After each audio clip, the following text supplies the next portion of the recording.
All right, welcome back. Let's take you through some of the dailies here today, and we'll start with Daily Trust. Oof, yeah, we could blow out our cheeks now. 137 abducted Kaduna students rescued in Zamfara. Yes, indeed. That was the news that made the round over the weekend and still been very much talked about today. And why not? The rescue of the 137 abducted Kaduna students who were rescued in Zamfara. But the riders, I know, it's happened before. We're yet to see our children ascribe to the parents will make schools safe for learning. Tinubu, Abbas, Atiku, Obi seek release of all captives. So part of this we will talk about as we progress here today. But that is Daily Trust this morning. Well, leadership newspapers also following very strongly on that story. They are highlighting what they term a controversy here as troops rescue 137 pupils. Controversy trails number of abducted Kuriga school children. That's the lead story on the front page right there. Governor Sani says only 137 kidnapped instead of 287. Rescued victims spent 18 days in captor's den may reunite with families today. Military takes credit, silent on ransom payments. As the lead story right there on the front page. But another story I'd like to highlight just before we move to another paper is this story.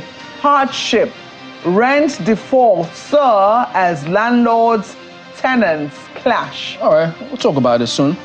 The story is on page 7. Let's leave it there for leadership newspapers.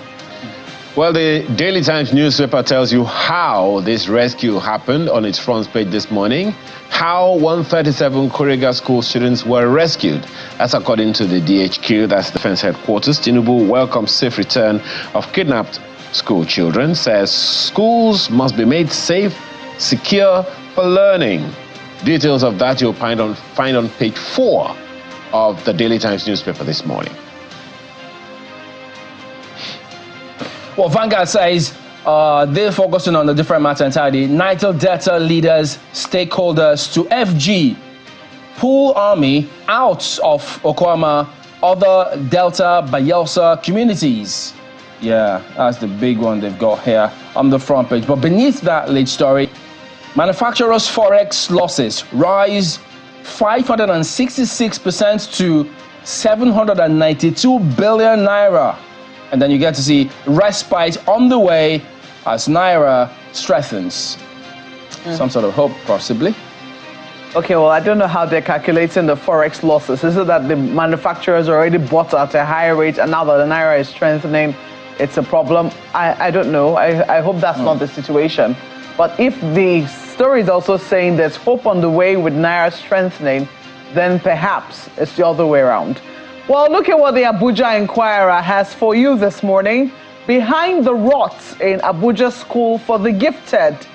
You see it right there on the front page. Students defecate in the open. Herders take over premises. It's right there on the front page of the Abuja Inquirer. Well, just last week, the Minister of the Federal Capital Territory started a rehabilitation of schools right here in the FCT. So perhaps the school for the gifted might just be one of those that will get a touch of renovation. Let's leave it there for the Abuja Inquirer. Look at the front page of the Nigerian Observer this morning. You find this paper on it's still talking, of course, about the kidnapped children. Military gets plaudits after rescue of 137 Kaduna school children. Tinubu calls for stricter security measures to safeguard schools. Overhaul security architecture and insecurity. Article Obi. Find the details of that continue on page 2 of the Nigerian Observer this morning. Well, the blueprint follows through as well with the kidnap story. We couldn't sleep, eat, as some parents died of trauma. So that's really heart-wrenching to hear what transpired while all of that kidnap happened. So I know several narratives now. Could we have? Should we have? Is it avoidable? But I know. But unfortunately, this is what happened to some of the parents this morning. Really sad situation, Chamberlain, because we spoke to one of the parents, and he said his son was 9 years old. Wow. And how, you could hear his voice begin to break when he was speaking to our correspondent. And he asked him, if it were you and it was your son, would you be able to sleep? How would you feel? Anybody, nobody should go through that. No one, no parent should have to go through that. Well, take a look at what The Guardian has on the front page for you. Living wage negotiations hobbled by debts, poor execution in states. That story is on page 6 of the paper.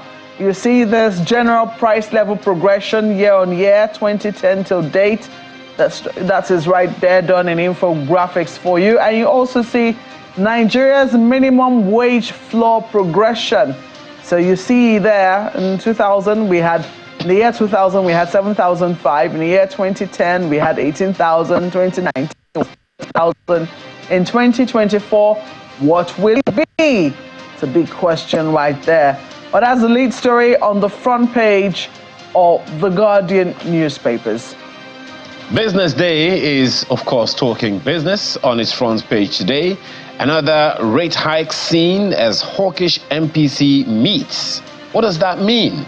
Well, you may want to get the details of that story on the front page. It continues on page 2 of the paper. But then look at the analysis right beside the picture. Analysis, untold human costs of Nigeria's electricity crisis. Most of the time we talk about productivity or a lack of it. Well, how about it's the toll that electricity or the absence of electricity takes on the human being? That's what the story right there is about. It continues on page 30 of Business Day newspaper today.